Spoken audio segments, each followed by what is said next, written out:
So apparently Joe Rogan has the most popular podcast on Spotify, and he's repeatedly spread COVID misinformation and invited guests on to do the same. Went from Walter Cronkite, basically, to this guy Joe Rogan, who believes in dragons.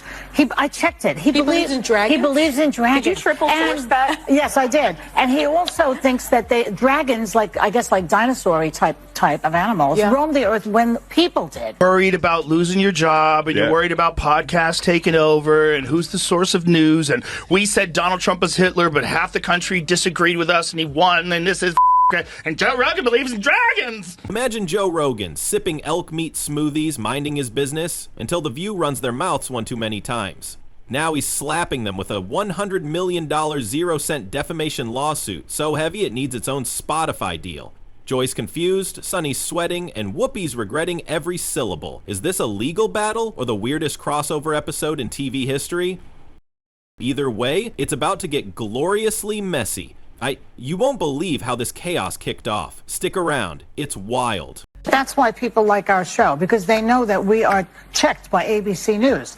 But we're checked by everybody. Yeah, I mean, if we're wrong, we have, the legal note here. The human legal note? I don't know. Hey, this is the most important part. This is right after she was saying, we are run by ABC News. You should trust us, not Joe Rogan, who believes in dragons.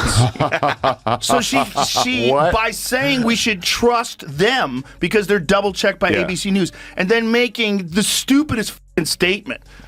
Like you didn't listen to what I said. Yeah. You didn't listen to what the wildlife biologist, and that's only a part of what he said. I can't believe the other Joy part of what he Behar said was there was something before that where he was explaining encounters with giant reptiles. Picture Joe Rogan halfway through a kettlebell swing or decoding the meaning of life via ayahuasca, suddenly pausing, raising an eyebrow, and muttering, "All right, this circus ends now." Because after years of being the favorite dartboard for daytime TV's self-appointed Supreme Court of Morality, Joe Rogan decided he was done playing silent punching bag for the queens of caffeinated chaos. Otherwise known as the hosts of The View. With that show has this very specific ideological bubble in which they operate in. And they always bring on a token conservative woman, and they yell over her and silence her. And, they did that with Meghan McCain, and they did that with what is that other blonde woman from Survivor? Do you remember her, Jamie? She was always yelling. I mean, it's a bizarre show. The View, a show that's basically brunch with wine moms who read one headline and believe they're qualified to rewrite the Constitution. You know the drill. 5 women, 1 table, 0 filters, and enough passive aggression to power a nuclear sub. And in their infinite wisdom, they figured it was a brilliant idea to accuse Joe Rogan of, well, basically everything short of starting the moon landing hoax. Joe Rogan here. Did you see Joe Rogan, who believes in dragons, I guess? According to Joy Behar, he changed his X profile. Did you see this? That. I did see that. It now just simply says dragon believer. He had talked about dragons on the show. It's the thing of it is, you take anything out of context and you can make fun of it and mock it. And so, let's do that.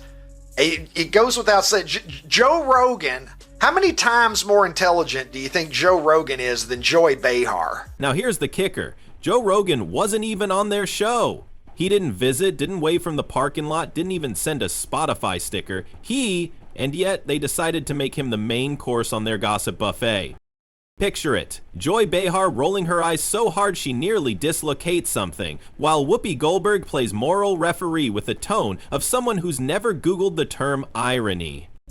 People want us divided, and they aren't just here in this country. They're foreign adversaries who are infiltrating our social media because it is prudent for us to stay that way. So when you see something that really pisses you off, you should triple check that one. Bad information that's going out there. Well, in defense, there are some really good news. It's possible that Donald Trump did roam the earth when dinosaurs were here. There are some really good news kind of influencer types, and I think it's great that they're getting information about global and current events in front of younger people who maybe don't tune into traditional media. But to Sarah's point, there has to be some fact fact checking and actually verification of the things that are shared, because I spend a lot of time on Instagram Reels and I'm served up things that I get outraged about, and then I realize, oh, that's not even true. So what did Rogan do? He did what any self-respecting former Fear Factor host turned podcasting juggernaut would do. He dropped a $100 million 0 cents lawsuit on them like a steel chair in WWE. That's right, the man who once made people eat cow intestines for cash is now serving legal papers as his next survival challenge. Let's be clear, this wasn't about hurt feelings. Joe Rogan doesn't care if they don't like his haircut or his life choices. But what he does care about is defamation, the kind that messes with contracts, credibility, and Spotify streams. Because it's one thing to say, I disagree with him, and a whole other circus act to shout into a camera that he's endangering humanity, all while sipping coffee and smirking like you've solved global warming with a panel discussion. Apparently, the ladies of The View thought they had immunity, like some magical hall pass for defamation because they say it before noon? Sorry, but being on ABC doesn't turn you into Judge Judy with a talk show budget. And now they're learning the hard way that slinging accusations at a guy with a $200 million 0 cent platform and a black belt and calling out nonsense might not be the wisest move. Do you see what Whoopi Goldberg said? What'd she say? Whoopi Goldberg said that Biden could arrest all the Republicans and put them in jail. You just need to see how unhinged this kind of thinking is. Well, you know what Joe Biden could do? Joe Biden, you have to see it because it's so on TV. crazy. She said it's on television. You know, just let's look at a scenario where the Supreme Court says, yes, he has all those rights. He is immune from everything. Yeah. You know what Joe Biden could do since he is presently president? What? Whoa. He could throw every Republican in jail. This lawsuit is no joke. Joe's legal team didn't just waltz in with a cease and desist on Floral Stationery. No, they came with receipts, clips, transcripts, breakdowns of everything The View said about him, cross-referenced with actual facts, a word that seems to have taken a long sabbatical from daytime television. So what exactly did they say that crossed the line? Well, when you accuse someone of intentionally spreading misinformation, especially someone who has the ears of millions, you better have proof. But The View? They had opinions, loud, unfiltered, loosely tethered to reality, and about as sturdy as a Jenga tower in an earthquake. This isn't just Joe being sensitive, it's business. When The View casually tosses Rogan's name into the misinformation blender and hits puree, it affects partnerships. Spotify doesn't love controversy unless it's profitable, and the media buzz wasn't just noise. It was potential brand damage. Rogan's lawsuit argues exactly that. These weren't just off-the-cuff remarks, they were reputation napalm, and of course, The View's reaction was peak performative bafflement. Joy looked like someone canceled her Amazon Prime, Sunny Hostin trying to lawyer her way out of it mid-episode like she suddenly passed the bar during a commercial break. And I agree that Joe Rogan is a horror. I mean, I'm not saying that Joe Rogan should be removed from Spotify. He's got 11 million listeners. He's got a $100 million, contract as of 2020. But I do think as the podcast platform, you have to have some sort of guidelines. How about a disclaimer on his podcast that says, this is misinformation? And Whoopi, yes. Whoopi channeling her inner philosopher queen, dropping gems like, well, it's just our opinion, as if that's a legal force field. Here's the thing about opinions. Once they're broadcast to millions, they better come with a side of evidence or a massive disclaimer. But no, this was more like, let's just say he's dangerous and hope the applause drowns out the liability. The irony? Rogan addressed this whole circus on his own podcast, the most listened to podcast on the planet. Mind you, that's like The View trying to slap a heavyweight and getting broadcast across every gym, sauna, and conspiracy theory subreddit in the galaxy. Joe didn't hold back. He dissected their claims, mocked the absurdity, and did it with the kind of smirk that says, I lift more in truth than you do in talking points. And the fans? Oh, they rallied. You had Reddit threads longer than legal briefs, YouTube comment sections turning into law school case studies. Twitter was basically a digital coliseum. Team Rogan was sharpening memes like swords, while The View's defenders were Googling how to unwatch a clip. But this isn't just about Joe and some TV drama. It's about media responsibility, because for years, shows like The View have played fast and loose with facts, hiding behind the soft padding of daytime talk. But arguably, like, the fans, the real fans of The View that are like, oh, these ladies are on point. Most of those people can't leave the house. Like, they're probably immobile. Right. Because their mom's taking their kids to school, and that's, yeah. It's a very strange show, but it's fun to watch. It's just fun to watch them. It's good entertainment. Yeah. Undoubtedly. Well, they're just, it's interesting because I think Sunny is very intelligent, but she's ideologically captured. Right. That's sort of, I think the other ones, there's a couple of the other ones, don't have to name any names, who are just very dull-minded. They joke, they judge, they jab. But the moment someone calls them on it, suddenly it's just light entertainment. No harm, no foul. Except when you're naming names and trashing reputations, that defense falls apart faster than a Kardashian marriage. This $100 million 0-cents lawsuit isn't just payback, it's a warning shot. A message that the age of consequence-free commentary might be over. You can't just roll out half-baked narratives about public figures and assume no one's going to clap back, especially when the target has more audience members than most primetime news anchors combined. And let's not forget, The View has had a long history of foot-in-mouth moments. We're talking about a show that once had a full-blown debate over whether the Earth is flat, a show where historical revisionism occasionally doubles as brunch banter, and now they're shocked that someone with the resources and rage to fight back actually did. Meanwhile, Rogan's over on his podcast, sipping mushroom tea and casually dismantling their arguments like he's critiquing an amateur jiu-jitsu class. He's not yelling, he's not panicking, he's laughing, because he knows that nothing terrifies smug TV hosts more than someone who can beat them at their own game, talking. And the timing. Just when The View thought they were riding a wave of political righteousness, in comes a legal tsunami. They thought they were scoring points with their audience. Instead, they woke up in the middle of a legal cage match with a man who literally trains in actual cage matches. The show that people love to hate. Yes, that's true. They get so much hate watching and hate watching viral clips of them saying ridiculous things. I mean, it is a rabies-infested hen house. and at the same time, it seemed like the most interesting part was their audience seemed to be on my side. Yes. And that's their audience. Yes. Well, their audience is not really their audience. Their audience is a group of people they bring in to watch television shows. There's also something deeply poetic about it. The same people who demand accountability for public figures are now hiding behind the excuse of "we were just talking." It's almost as if they've never heard of the phrase defamation lawsuit. Spoiler alert, it's in every lawyer's vocabulary and on Joe's agenda.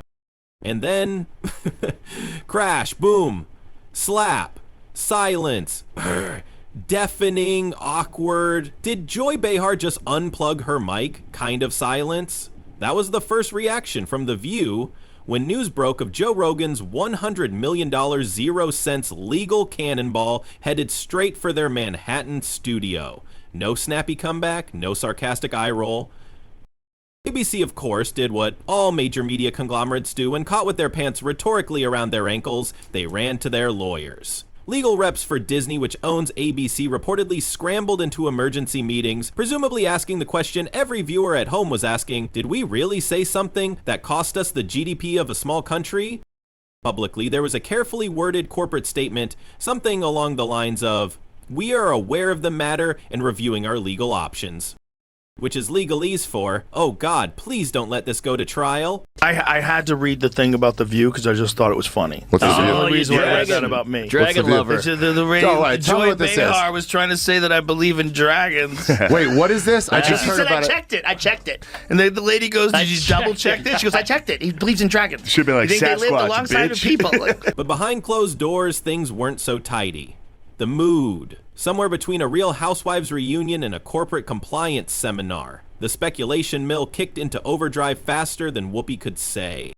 Allegedly, would there be a retraction, an apology, a groveling sit-down interview where someone fake cries while clutching a mug of chamomile tea? Nothing official yet, but internal discussions reportedly circled around a potential clarification on air that network speaks for. We're not admitting guilt, but we'd really like not to get sued for 9 figures. Meanwhile, the public went full Roman Colosseum. On one hand, Rogan's fan base was doing verbal backflips. Reddit threads lit up with titles like Joe Rogan versus The View, Let the Bodies Hit the Floor. They weren't just supportive, they were ecstatic. Memes flew. The irony? Both sides were now screaming about free speech, but for completely opposite reasons, which brings us to the real meat of this bizarre courtroom casserole. Why this lawsuit actually matters. Why doesn't The View have any trans women on it? Great point. It has a lot of women that look trans, but none of them... It has a lot of second and third takes. After a drink, you'd go, huh? But it doesn't have a ton of, yeah. Because it's not just about one podcast, bro, and a talk show table of hot takes. It's about the blurry, dangerous, popcorn-stained line between free speech and reckless mouth-firing. We live in an age where talking heads have more power than actual elected officials. And when a daytime talk show broadcast to millions tosses out serious allegations without batting a lash, the question becomes, where's the accountability? Just because something's wrapped in a laugh track doesn't mean it's harmless. Joe Rogan's lawsuit, whether you adore him or think he's just a sentient protein shake with Wi-Fi, is essentially asking, can a talk show casually call someone dangerous without consequences? And whether or not he wins in court, the precedent could be seismic if he pulls this off. And it won't just be The View reaching for legal counsel. Influencers, talkers, YouTubers, they'll all be checking their mentions and reconsidering those totally factual roast videos. And here's the kicker. The Joe Rogan effect isn't just legal, it's cultural. He's not just punching back, he's swinging at the entire media status quo with a steak knife and a Spotify check. He's saying, if you try to cancel me out with lies, I won't cry on Instagram. I'll sue you into the ground and sell a podcast episode about it. So the next time a host on The View starts a sentence with, you know what Joe Rogan said, they might pause just a little. Because in today's world, free speech still exists, but so do receipts, subpoenas, and lawyers who bill by the nanosecond. And let's be honest, a part of the public is eating this up like it's the final season of a reality show. We love a good takedown, especially when it involves people who've made a career out of being untouchable. The View set might as well install panic buttons under each seat. At this point, is there a chance this goes to court? Probably not, because deep down the network execs know something the hosts don't. But dragging this fight into the spotlight only makes it worse. Settling out of court with a generous chunk of Disney dollars? Now that sounds more like their speed. But whether it ends in court or with a giant hush money check, the damage is already done. The View messed with a man who doesn't just speak, he broadcasts. And when you hurl accusations at someone with a louder mic and a bigger crowd, you better be wearing legal Kevlar. At the end of the day, this saga is the ultimate reminder. In the age of viral truth and digital pitchforks, even the loudest voices have to think before they squawk. And Joe Rogan? He's just sitting back, watching the chaos unfold. Probably shirtless, definitely amused, and armed with both a podcast and a legal team that hits harder than a roundhouse kick to the ego.